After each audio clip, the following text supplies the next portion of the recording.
Assalamualaikum warahmatullahi wabarakatuh. Perkenalkan, nama saya Farid Jablistia. Nama pokok mahasiswa 2021911163 kelas 1D Pendidikan Jasmani. Saya di sini akan menyimpulkan dari PowerPoint pendidikan jasmani dan pendidikan olahraga. Hasil kesimpulannya yaitu yang pertama, manfaat pendidikan jasmani dan olahraga. Secara umum, manfaat pendidikan jasmani dan olahraga di sekolah mencakup sebagai berikut. Yang pertama, memenuhi kebutuhan anak akan gerak. Yang kedua, mengenalkan anak pada lingkungan dan potensi dirinya.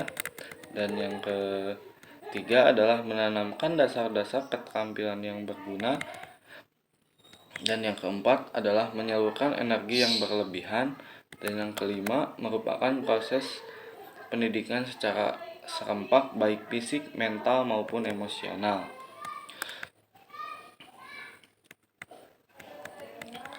Yang dimaksud memenuhi kebutuhan anak akan gerak yaitu pendidikan jasmani dan olahraga memang merupakan dunia anak-anak dan sesuai dengan kebutuhan anak-anak.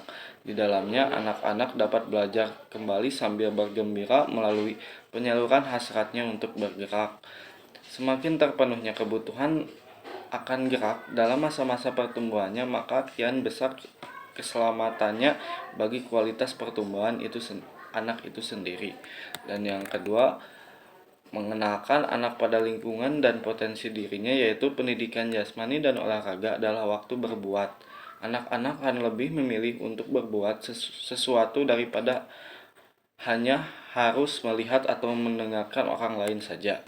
Dan yang ketiga, yaitu menanamkan dasar-dasar keterampilan yang berguna yaitu peranan pendidikan jasmani dan olahraga di sekolah, terutama di sekolah dasar cukup unik karena turut mengembangkan dasar-dasar keterampilan yang diperlukan anak untuk menguasai berbagai keterampilan dalam kehidupannya di kemudian hari.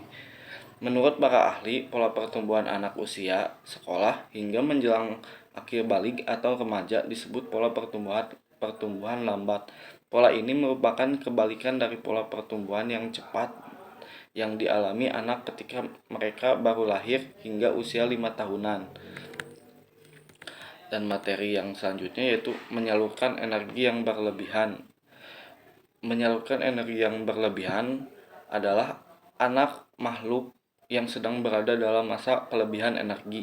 Kelebihan energi inilah yang perlu disalurkan agar tidak mengganggu keseimbangan perilaku dan mental anak. Segera setelah kelebihan energi tersalurkan, anak akan memperoleh kembali keseimbangan dirinya.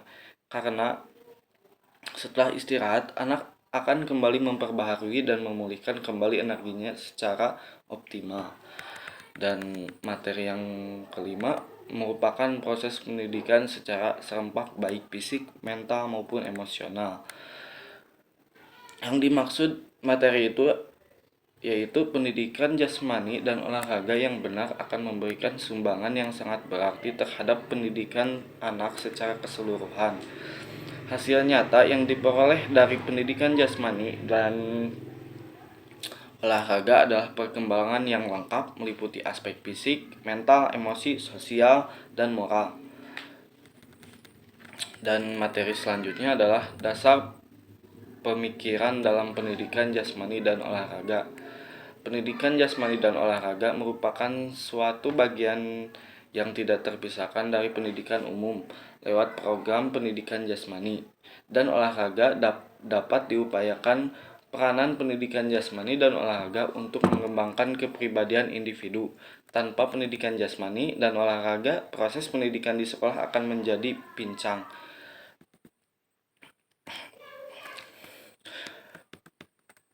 Adakah pelajaran lain seperti bahasa matematika atau IPS yang bisa menyumbangkan kemampuan-kemampuan seperti di atas? Tentu tidak, karena pendidikan jasmani dan olahraga bisa menghasilkan yang pertama kebugaran, kesehatan, dan yang ketiga ada keterampilan fisik, dan yang keempat ada terkuasainya prinsip-prinsip gerak, dan yang kelima yaitu kemampuan berpikir. Dan yang keenam, kepekaan rasa.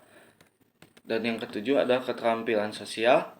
Dan yang kedelapan, kepercayaan diri dan citra diri.